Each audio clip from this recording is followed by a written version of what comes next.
Okay, well, happy Sunday morning to you all. I'm going to dig into the PCX150 again this morning and swap out my Dr. Pulley sliders that are in the Variator. The ones that I have in there have been problematic since I put them in there a couple of years ago. They have a tendency to flip. 2 or 3 of them will kind of roll out of position, and then it sticks the CVT in kind of a middle ratio. It doesn't let it get down to its lowest ratio for good acceleration. So I pulled it apart twice in the past. This will be the 3rd time to reset these things, but I'm going to go ahead and replace them. One of my very astute, keen-eyed channel watchers mentioned to me that the sliders that came with this, that were delivered with it, didn't seem to be listed as compatible with this Dr. Pulley Variator that's in there. I've got 20x15s in there, and they said that 20x15s aren't listed, 21x15s are.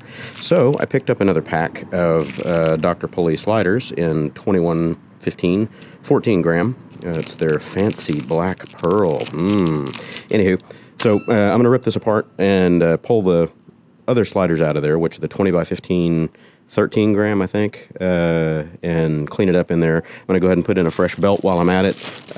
This will be going on the Cannonball in a few months, a couple months from now, so might as well just put a fresh belt in there while I'm at it. Anyway, this is that. Okay, so as per usual, I always rip the side cover off of this thing a little bit. I don't pull it completely off the lower. I just have to pull it out a little bit. People have told me in other videos that no, it's not necessary. You can get in there. I beg to differ.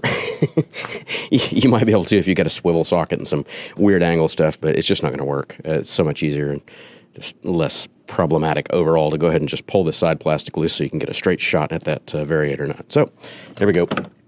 Just rip the foot peg thing off of there. There's, I don't know what, 6 or 8 Phillips head screws to release the plastic. Don't need that one. That's the spark plug access. I hope I'm keeping you on camera. As usual, I have no clue until I look at it later. It's always more work to record these and present them than it is to just do it.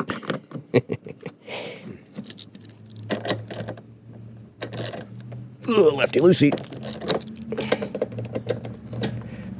My luggage straps have made some little hickeys in my plastic here and there. I don't know if I can rub those out or not. We'll see. This thing's going to get abused on the Cannonball, so I'm not too concerned about the overall aesthetics. When I get back from the Cannonball, I will probably get some new plastics for it. I'll get these rear covers and anything else that gets damaged. That way she looks pretty again. And that's assuming that I don't just crater it somehow on the Cannonball, which, yeah, knock on my brain. Haven't been down yet, but you never know. It's always first time. Only takes a couple of minutes. Not a big deal. Too many tools, too little space. And yes, I know, I need a lift. But this is my exercise, guys. Come on. Don't deprive me of my exercise. I need what exercise I get. I thought there was a plastic clip. Nope. I'm not even going to bother popping the clips down there. Not going to need it. Just need to ever so gently, deftly separate the plastic here from the upper, and that's all you need right there. So this way, you can get a straight shot at that Variator nut. Zippity-doo-dah. Zippity-yay. Get out of there. Don't need to pull the 3 black ones if you're pulling the whole cover off, but again, without removing this plastic, you can't get a straight shot at that monkey either. So for everybody out there that says, no, you don't need to pull the side plastics, why don't you make a video and show me how you do it? And then maybe I will adopt that method and give you credit for my newfound knowledge. Otherwise, put up or shut up.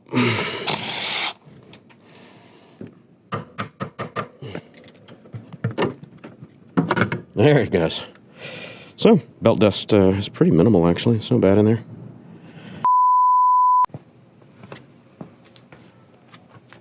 Okay, resuming after camera problems and finding different tools to do the job here. I can't seem to find my little adapter for the smaller impact gun, so I'll bring out the big guns here. Literally, big gun. Okay, so we're just gonna zip this guy off of there. This thing should make very quick work of it. I'm just trying not to scuff up my plastic any more than I need to. As I said, quick work of it. Get. Okay, and swap this out for the smaller socket docket. Same story here.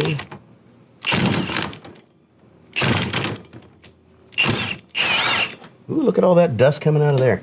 And there's all of my belt dust and everything, because that's where the belt has been shuddering and misbehaving in there. Okay, so let's get this out of here. Oh man, look at all that. Ew, chunky.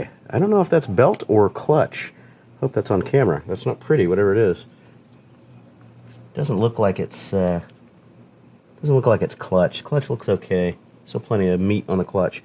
So that's all belt chew from the shuddering and all the banging around that it's doing in there all the time. So, all right, pull my drive face off of there. It's getting pretty chewed up here on that inner edge. That's not happy. It's a pronounced ridge right there now.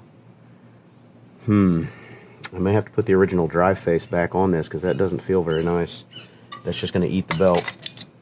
And what I could do is just, go back to the factory Variator on this. I might do that. I don't know.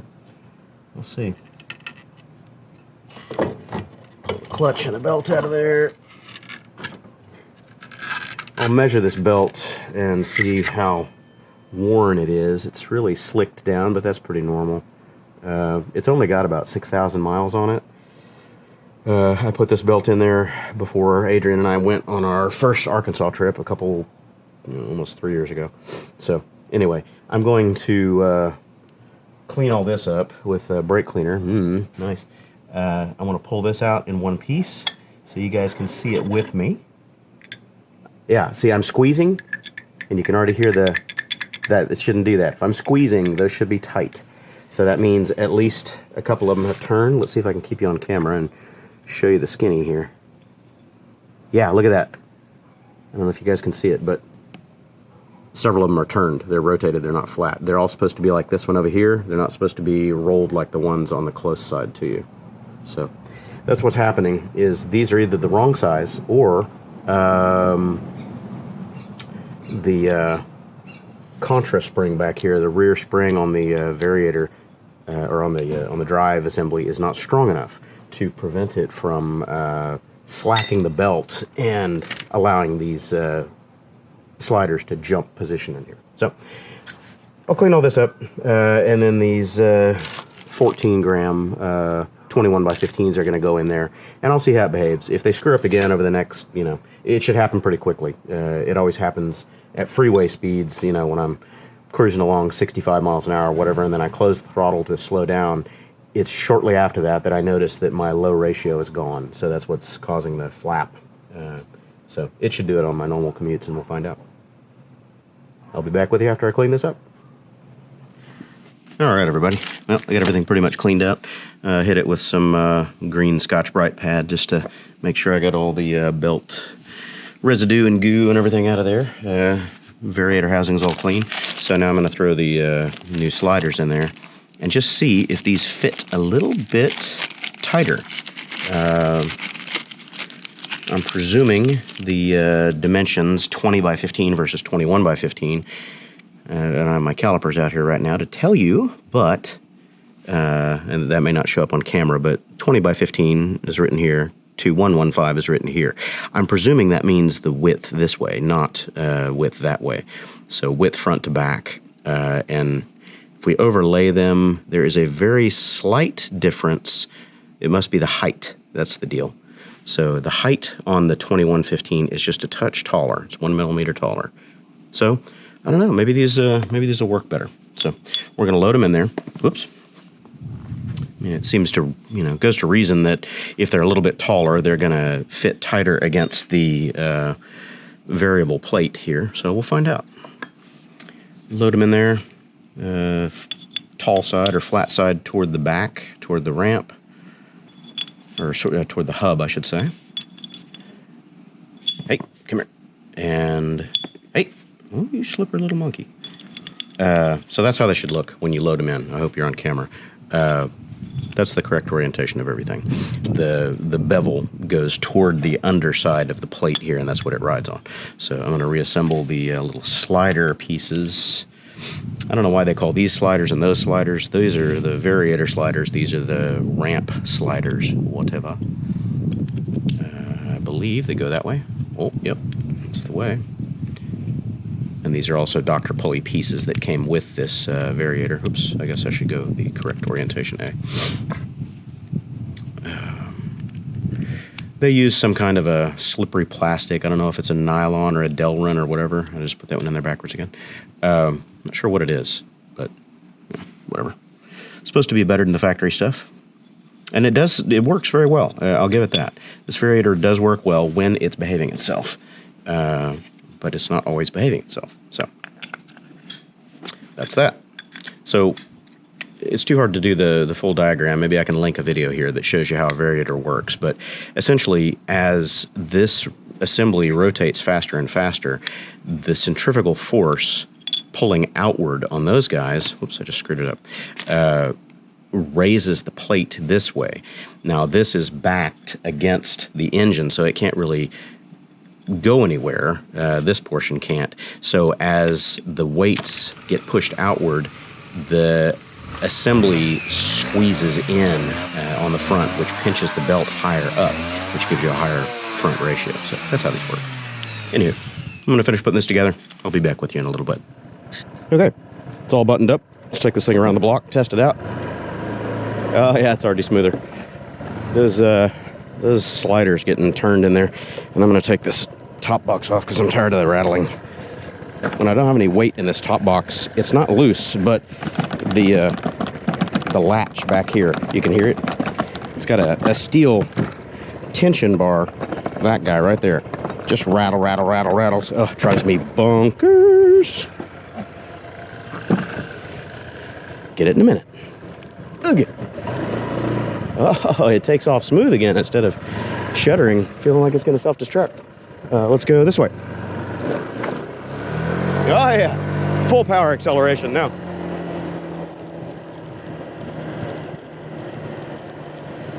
Yeah, before it wouldn't give you any real power for accelerating until you reached 15 or 20 miles an hour because the Variator was stuck in a mid ratio and bogging the engine out, wouldn't let the engine rev up.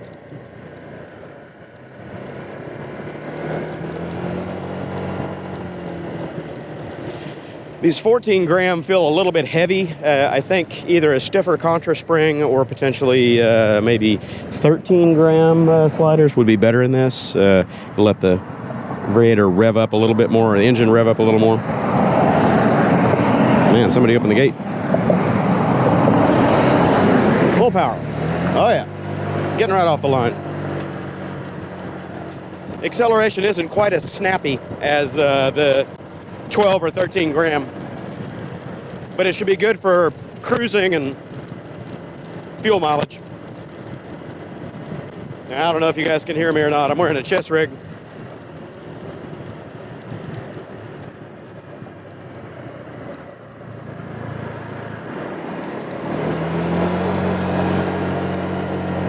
Yeah, not real strong off the bottom end, but it's very smooth, so that's good. That'll be good for the cannonball. I don't need fast acceleration.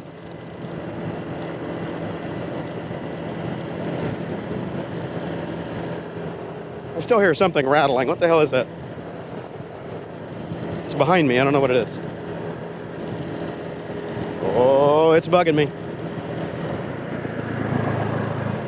It's on the right side. Sounds like it's to my right rear. What is it? I hate rattles.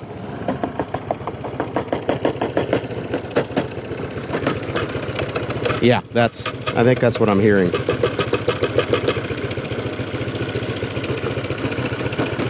Nothing in there is rattling. Yeah, it's this. All right, I can fix that. Bendy, bendy. Don't bug my OCD now. All right, finish my run. Yeah, feels good to accelerate again on this thing. It has not been accelerating for a long time. Like 4,000 miles, pretty much.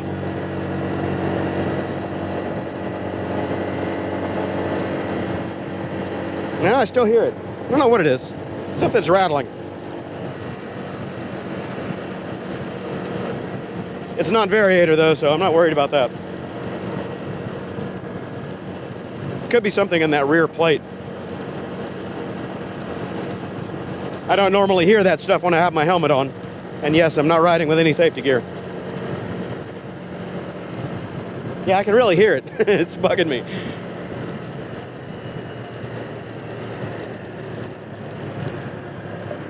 What is it? It's rattly chattery. I have no idea what it is. It's definitely off the right side of the bike. I don't hear it on the left. It's either behind or right. All right, let's figure out what it is.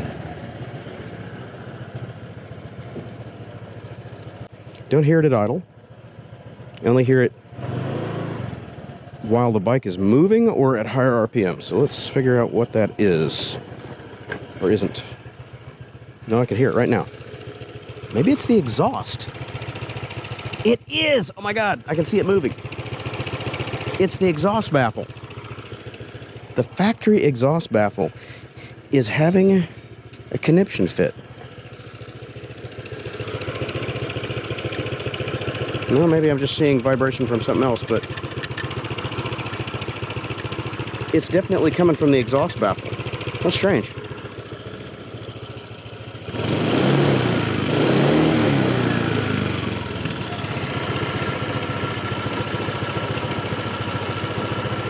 Yeah, that's the exhaust. All right, well, sort that out. I've got another exhaust. I could always put the other one on there from the one that I sold Adrian. Anywho, catch you later.